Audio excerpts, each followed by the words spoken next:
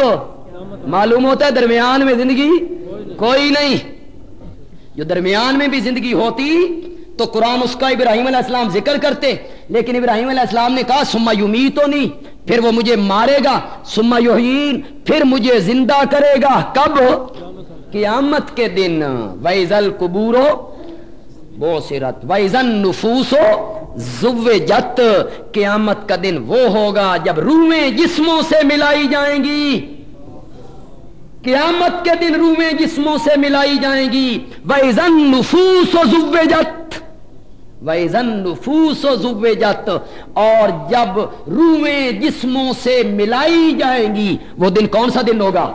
معلوم ہوتا ہے قیامت سے پہلے روحوں نے جسم کے اندر نہیں آنا. اگر پہلے بھی روحیں جسم کے اندر واپس آتی تو قرآن اس کا بھی ذکر کرتا. لیکن قرآن نے 2 موتیں اور 2 حیاتوں کا ذکر کیا. کنتم امواتا فاحیاکم ثم یمیتکم ثم یحییکم ثم الیہ ترجعون. 2 دفعہ کی موت اور 2 دفعہ کی زندگی. خیر یہ ایک الگ بحث ہے. میں عرض یہ کرنا چاہتا ہوں ہنسانے والا کون؟ اللہ. رلانے والا کون؟ اللہ. موت دینے والا کون؟ اللہ. زندگی بخشنے والا کون؟ اللہ. غنی کرنے والا کون؟ اللہ. فقیر بنانے والا کون؟ اللہ. شفائیں دینے والا کون؟ اللہ. سورت نجم میں بھی کہا. حضرت ابراہیم علیہ السلام کی دعاؤں میں بھی اس کا تذکرہ ہوا. دیکھیے قرآن پاک کی ایک آیت دیکھتے ہیں جی. صفحہ نمبر ہے جی 100. سورت کا نام سورت مائدہ ہے. سورت کا نام سورت مائدہ ہے اور سورت مائدہ کی آیت نمبر 17 ہے. 100 صفحے کی آخری 3 سطروں پہ آ جائیے جی جو ہمارے پاس قرآن ہے. 100 صفحے کی آخری 3 سطریں. سورت کا نام ہے جی سورت مائدہ اور آیت نمبر ہے جی 17.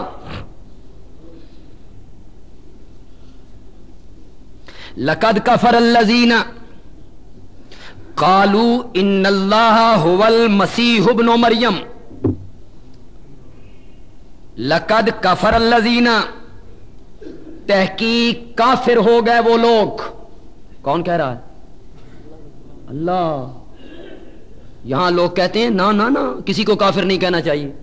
یہاں اللہ کفر کا فتویٰ لگا رہے ہیں. لقد کفر الذین بے شک لام اور قد ماضی پہ داخل ہوا.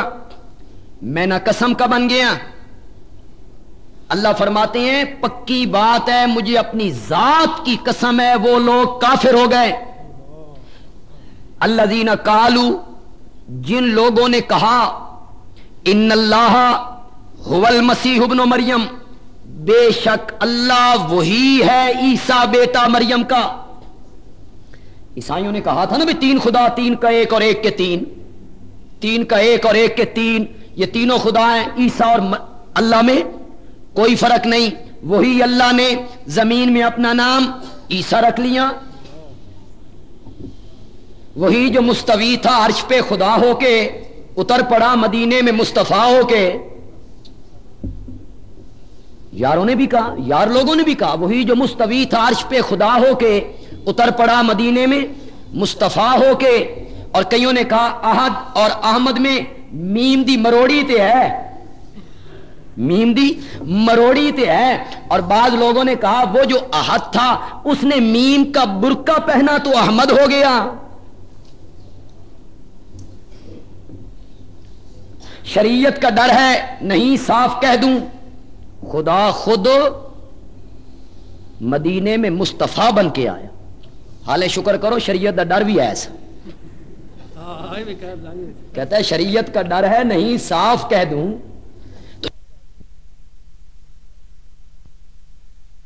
تو ہو گیا. اللہ نے ان پہ کس کا فتویٰ لگایا؟ لقد کفر الذین، کافر ہو گئے وہ لوگ جنہوں نے کہا بے شک اللہ وہی ہے عیسیٰ بیٹا مریم کا. اب اگلی آیت سنو جی، اور اس کا ترجمہ بھی ایک جگہ پہ میں نے آپ سے کروانا ہے. انداز کیا اللہ نے اپنایا.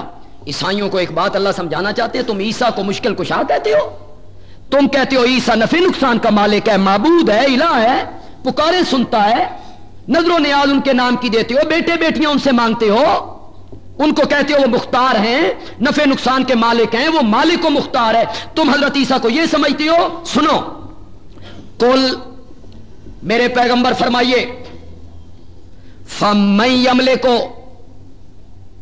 پس کون مالک ہے، کس کا اختیار ہے. انداز دیکھا ہے آپ نے. اب عربی کے اس لفظ کا اردو میں ترجمہ ہی نہیں ہو سکتا. من یملکو، کس کا اختیار ہے، کون ہے، یہ انداز ہے. کون مالک ہے، کس کا اختیار ہے. من اللہ، اللہ کے مقابلے میں، شیئن، کچھ، کس کا اختیار ہے اللہ کے مقابلے میں کچھ. ان ارادہ، اگر اللہ ارادہ کر لے، ان ارادہ، اگر اللہ ارادہ کر لے، این یہلکا، کیجئے میں نا، این یہلکا، کون ہے، کون ہے میرا ہاتھ روکنے والا، کس کا اختیار میرے سامنے چلتا ہے. اگر میں ارادہ کر لوں این یہلک المسیح ابن مریم، کہ میں مسیح بیٹے مریم کو موت دے دوں. میں نے یہلک کا میں نے موت کر دیا ہے، یہ لفظی معنی نہیں ہے. انداز دیکھا ہے آپ نے اللہ نے کیا اپنا لیا عیسائیوں کو سمجھانے کے لیے. تم کہتے ہو وہ مشکل کشا ہے. اگر اللہ ارادہ کر لے این یہلک المسیح ابن مریم، کہ اللہ موت دے دے مسیح بیٹے مریم کو، وَأُمَّهُ، اور اس کی ماں کو. حضرت عیسیٰ کو بھی موت کی نیند سلا دے اور ان کی ماں کو بھی موت کی نیند سلا دے. وَمَن فِي الْأَرْضِ جَمِيعًا، اور جتنے اس کائنات میں لوگ ہیں سب کو اگر اللہ موت کی نیند سلا دے. مَن یملکُ مِنَ اللَّهِ شَیْئًا، کون ہے میرا ہاتھ روکنے والا، کون مالک ہے میرے مقابلے میں، کس کا اختیار ہے کہ وہ مجھ سے پوچھے کہ تم نے عیسیٰ اور عیسیٰ کی ماں کے ساتھ یہ کیا کیا ہے. اور عیسائیوں، جو عیسیٰ اپنے سے اور اپنی ماں سے موت کو نہ ہٹا سکے وہ تمہارا مشکل کشا بھی نہیں ہو سکتا. جس کا اپنی جان پر اختیار نہ ہو تمہارا اختیار بھی اس کے قبضے میں کوئی. مالک جو اللہ تعالیٰ ایک جگہ پہ کہتے ہیں حدیث قدسی، نبی پاک نے فرمایا، اللہ تعالیٰ فرماتے ہیں اگر ساری کائنات کے لوگ ولی ہو جائیں، ایک بھی نافرمان نہ رہے، سارے ہی ولی، میری خدائی میں مچھر کے پر کے برابر بھی اضافہ کو نہیں ہوتا. اور اگر ساری کائنات کے لوگ بدماش ہو جائیں، سارے ہی گندے ہو جائیں، اللہ تعالیٰ فرماتے ہیں میری بادشاہی میں مچھر کے پر کے برابر بھی فرق کوئی نہیں پڑتا. اس کو کہتے ہیں هو الغنیو، اس کو کہتے ہیں هو الغنیو، اس کو کہتے ہیں قل هو اللہ احد اللہ الصمد، اللہ الصمد، اس کو کہتے ہیں اللہ الصمد، جس کا معنی ہمارے حضرت صاحب مولانا حسین علی رحمت اللہ علیہ فرمایا کرتے تھے اللہ صمد ہے جس دا کم ہر ایک تو بغیر ٹردا ہے تے کسی دا کم اس تو بغیر نہیں ٹردا. اللہ الصمد، اللہ الصمد، اللہ بے نیاز ہے، اللہ صمد ہے اور وہ کسی کا محتاج نہیں. للہ ملک السماوات والارض، اللہ ہی کے لیے ہے بادشاہی آسمانوں کی اور زمین کی. وما بینہما، اور جو زمین و آسمان کے درمیان میں ہے، سب کا مالک میں ہوں. زمین و آسمان کا مالک میں، زمین و آسمان کے درمیان جو کچھ ہے اس کا مالک بھی میں. یخلق ما یشاء، پیدا کرتا ہے جو چاہتا ہے. کسی کو ماں باپ کے بغیر، کسی کو باپ کے بغیر، کسی کو بانجھ بیوی سے. آیا ذہن میں کہ نہیں آیا؟ کسی کو بانجھ بیوی سے، کسی کو باپ کے بغیر، کسی کو ماں باپ کے بغیر. یخلق ما یشاء، پیدا کرتا ہے جو چاہتا ہے. واللہ علی کل شیء قدیر، اور اللہ ہر چیز پر کیا ہے؟ اللہ تعالیٰ بتانا چاہتے ہیں کائنات کے لوگوں، زمین و آسمان کا مالک میں ہوں، ہر چیز میرے اختیار میں ہے، کسی کے اختیار میں کچھ بھی نہیں ہے. جب ہر چیز کا مالک میں ہوں تو اپنی حاجتوں کے لیے پکارا بھی مجھے کرو. ایک اور جگہ دیکھیے جی، ہم تو قرآن کے طالب علم ہیں. 392 صفحہ ہے جی، صفحہ نمبر 392 ہے جی.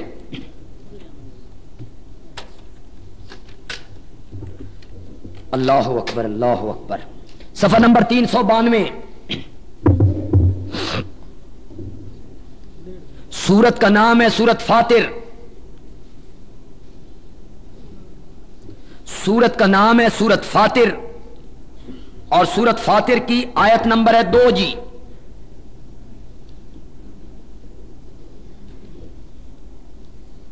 بائیسواں پارہ ہے، صفحہ نمبر 392 جو ہمارے پاس قرآن ہے. سورت فاطر کی آیت نمبر 2.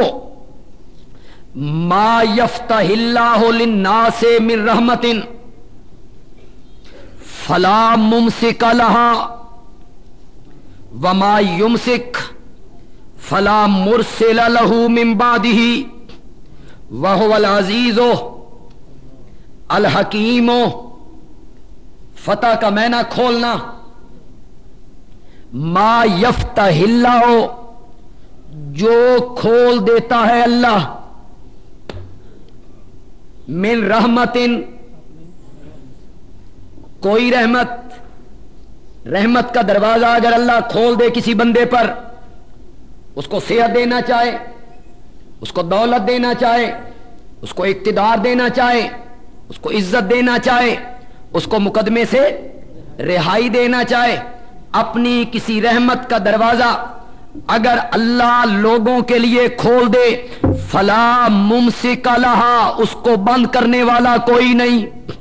واہ میرے اللہ. اب بھی اگر لوگ نہ مانے، مرضی ہے لوگوں کی. اگر میں رحمت کرنا چاہوں تو ساری کائنات کے لوگ مل کر اس رحمت کے دروازے کو بند نہیں کر سکتے. وما یمسک، اور جو میں بند کر لوں، وما یمسک، اور جو میں روک لوں اور میں بند کر لوں، فلا مرسل لہ، اس کو کھولنے والا کوئی نہیں. اگر میں اولاد نہ دینا چاہوں، اگر میں بند کر لوں، اگر میں بانجھ بنا دوں، اگر اس دولت سے محروم کر دوں، تو پھر اس دروازے کو کھولنے والا کوئی نہیں، کوئی نہیں. اور کون ہوگا؟ اور کون ہوگا؟ اس کو دیکھو جو 9 سال بستر رسول پہ سوئی. اور کون ہوگا؟ میں اور تم کون؟ 9 سال بستر رسول پر، اور سوئی بھی اس طرح کہ جبریل امین کہتے ہیں یا رسول اللہ، عائشہ کو کہو رب سلام کہتا ہے. معمولی عورت نہیں، معمولی شخصیت نہیں، رب کے سلام آئے. جبریل کو اصلی حالت میں دیکھا. کائنات کی اتنی عظیم عورت جس کو رب کے سلام آئے، جس نے جبریل کو اصلی حالت میں دیکھا. ارے جس کو یہ شرف حاصل ہے کہ اس کی سینہ اور اس کی ٹھوڑی کے نیچے محمد عربی کی روح نکلی۔ اس سے بڑا شرف کیا ہوگا جس نے نبی پاک کو اپنے سینے سے رکھا ہوا تھا، لگایا ہوا تھا، اور کہتی ہیں میری جھولی، میرا سینہ، میری ٹھوڑی، اس کے نیچے ہے نبی پاک۔ جس وقت نبی پاک کی روح مبارک نکلی اور میں نے دنیا کی بڑی بڑی خوشبوئیں سونگی، لیکن جو خوشبو مجھے اس روح کے نکلتے ٹائم محسوس ہوئی تھی، کعبہ کے رب کی قسم ہے ایسی خوشبو میں نے کبھی نہیں سونگی۔ وہ جو فرشتے جنت کے غلاف لائے ہوں گے جس میں میرے نبی پاک کی روح کو لپیٹا گیا ہوگا، جس نے جبریل کو اصلی حالت میں دیکھا اور جس کی جھولی میں نبی پاک نے دم دیا اور آپ کی روح مبارک جسد اقدس سے نکلی، ان کی جھولی میں جو کائنات کی اتنی عظیم عورت ہے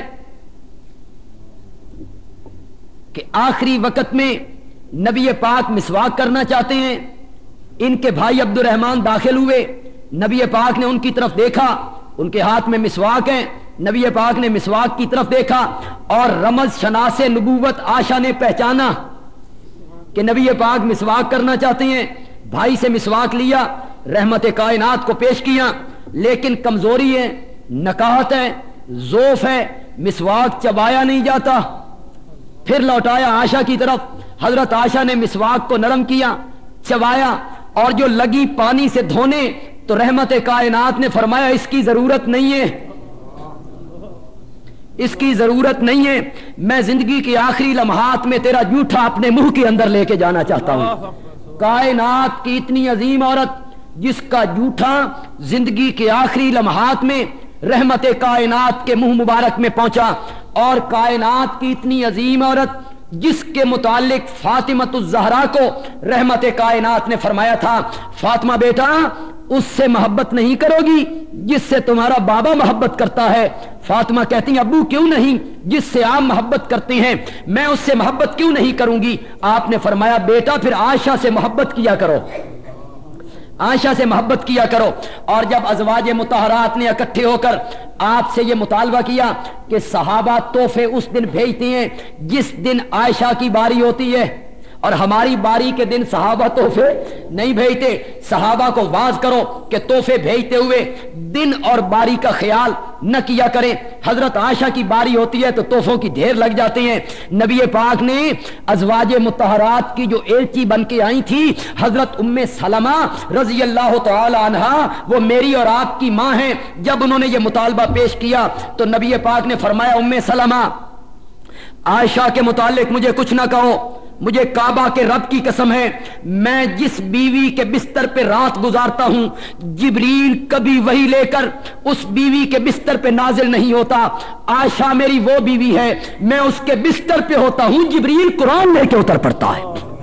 عائشہ کے متعلق مجھے زج نہ کرو، جو کائنات کی اتنی عظیم عورت ہے، نبی پاک کی زوجہ محترمہ ہے، میں کہتا ہوں خامند بھی اس کا عظیم ہے، باپ بھی اس کا عظیم ہے۔ خامند ساری کائنات کا سردار ہے اور باپ پوری امتوں کا سردار ہے۔ وہ صدیق باپ کی صدیقہ بیٹی ہے، وہ زاہد باپ کی زاہدہ بیٹی ہے، وہ ساجد باپ کی سائدہ بیٹی ہے، وہ عابد باپ کی عابدہ بیٹی ہے، وہ صالح باپ کی صالحہ بیٹی ہے، وہ ساجد باپ کی سائدہ بیٹی ہے، وہ عتیق باپ کی عتیقہ بیٹی ہے۔ اور جب تک نبی زندہ رہے تھے تو غار میں ابو بکر کی گود میں سوتے رہے، اور جب نبی پاک کا انتقال ہونے لگا تو ابو بکر کی بیٹی کے گود میں آپ کا سر مبارک تھا۔ لیکن 9 سال کے عرصے میں حضرت عائشہ کے ہاں کوئی اولاد نہیں، نہ لڑکا نہ لڑکی، نہ بیٹا نہ بیٹی، اتنی عظیم عورت ہے کائنات کی، اولاد سے محروم ہے۔ ایک دن رو رہی ہیں، اوپر سے نبی پاک تشریف لے آئے، عائشہ کو روتے ہوئے دیکھا، آپ نے فرمایا ما یبکی کہ یا عائشہ، عائشہ کیوں روتی ہو، کس بات پہ رو رہی ہو؟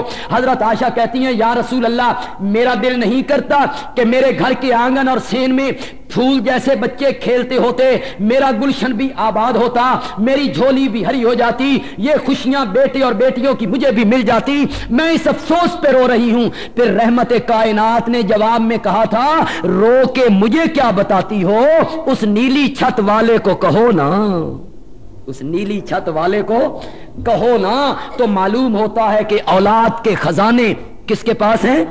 اللہ کے پاس ہیں. اگر وہ بند کر لے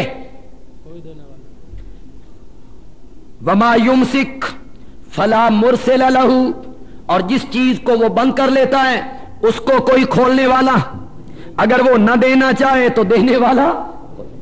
یہ ہمارے تبلیغی جماعت کے دوست ہیں، یہ ایک دعا پکواتے رہتے ہیں لوگوں کو، بھائی یہ دعا ہر فرض نماز کے بعد مانگا کرو، اور وہ دعا ہر فرض نماز کے بعد امام الانبیاء حضرت محمد الرسول اللہ صلی اللہ علیہ وسلم مانگا کرتے تھے.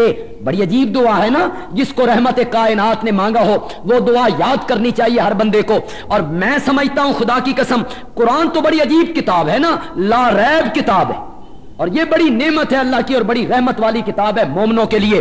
میں کہتا ہوں اگر کسی بندے کو قرآن پڑھنے کی فرصت نہیں، وقت نہیں، یا اسے سمجھ نہیں آ رہی ہے، نبی پاک کی یہ ایک دعا بندہ اگر یاد کر لینا، اللہ کی قسم شرک سے بھی بچ جائے، گناہوں سے بھی بچ جائے. صرف ایک سمجھ کے پڑھے، سمجھ کے پڑھے.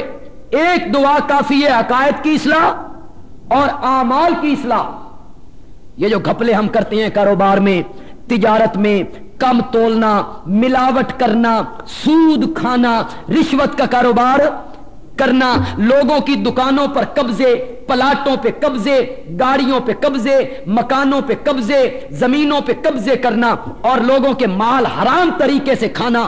میرا پیٹ بھر جائے، میرے پاس دنیا آئے، میرے پاس دنیا آئے، سب کا علاج ہو جائے گا اگر اس دعا کو بندہ سمجھ کے پڑھ لے. نبی پاک ہر نماز کے بعد، فرضوں کے بعد دعا مانگتے ہیں، اشہد ان لا الہ الا اللہ وحدہ لا شریک لہ لہ الملک ولہ الحمد وہو علی کل شیء قدیر. اس کے ترجمے کرنے کی کوئی ضرورت نہیں، سب کو ترجمہ پتا ہے. اشہد ان لا الہ الا اللہ وحدہ لا شریک لہ لہ الملک، کرو میں نا، اسی کے لیے لہ الملک، اسی کے لیے ہے بادشاہی، والحمد، اور اسی کے لیے ہے خوبیاں، اسی کے لیے ہیں تعریفیں، اسی کے لیے ہیں ثنائیں. وہو علی کل شیء قدیر. اللہم لا مانع، اللہم لا مانع لما آتیت ولا موتی لما منعت ولا ينفع ذا الجد منک الجد ولا ينفع ذا الجد منک الجد. اللہم، اے اللہ، لا مانع لما آتیت، جس کو تو دینا چاہے اس کو روکنے والا کوئی نہیں. کیسی دعا ہے؟ اللہم لا مانع لما آتیت، جس کو تو دینا چاہے اس کو روکنے والا کوئی نہیں. ولا موتیا لما مناتا، اور جس سے تو روک لے اس کو دینے والا، جس کو تو روک لے اس کو دینے والا کوئی نہیں، اور جس کو تو دینا چاہے اس کو روکنے والا، تو اولاد دینا چاہے روکنے والا کوئی نہیں، تو دولت دینا چاہے روکنے والا کوئی نہیں، اور جو تو اگر نہ دینا چاہے تو دینے والا.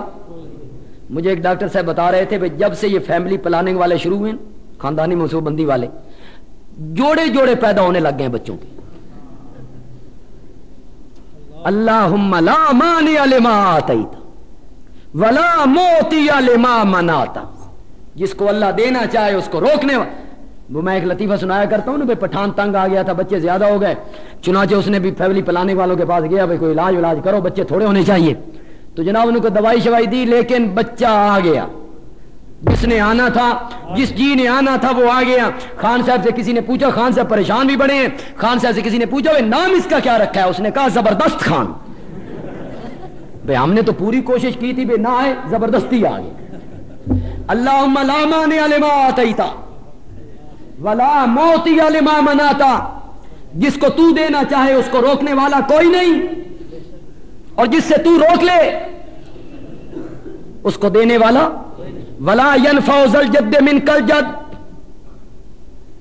کسی دولت مند کو اس کی دولت کوئی نفع نہیں دیتی. دولت سے بیٹا خریدے، دولت سے عزت خریدے، دولت سے صحت خریدے، ولا ينفع ذا الجد